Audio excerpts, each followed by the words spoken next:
এবার ভারত পাক সংঘর্ষে মার্কিন মধ্যস্থতার কথা মানলেন জয়শঙ্কর। মার্কো রুবিও ও ভান্সের সঙ্গে কথা হয় মানলেন ভারতের বিদেশ মন্ত্রী। পাক অধিকৃত কাশ্মীর ভারতেরই অংশ।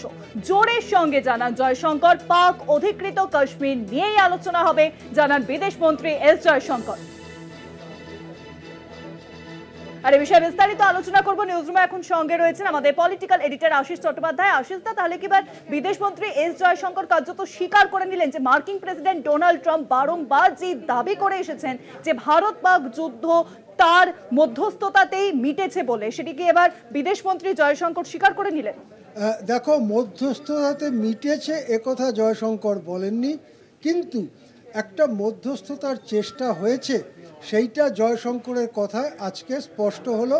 এবং বলা যেতে পারে অপারেশন সিঁদুরের পরে যে সংঘর্ষ শুরু হয়েছিল তারপরে এই প্রথম ভারতের কোনো কেন্দ্রীয় মন্ত্রী বললেন যে মার্কিন যুক্তরাষ্ট্র মধ্যস্থতা করতে চেয়েছিল।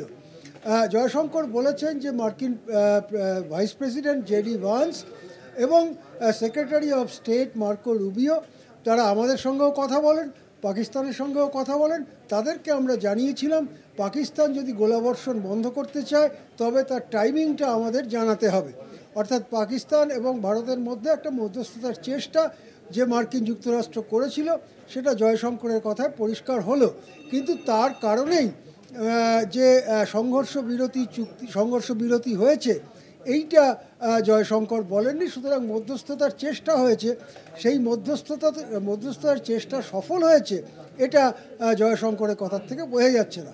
জয়শঙ্করের কথার আরও একটি গুরুত্বপূর্ণ দিক হচ্ছে তিনি আবার বললেন অধিকৃত কাশ্মীর ভারতেরই অংশ।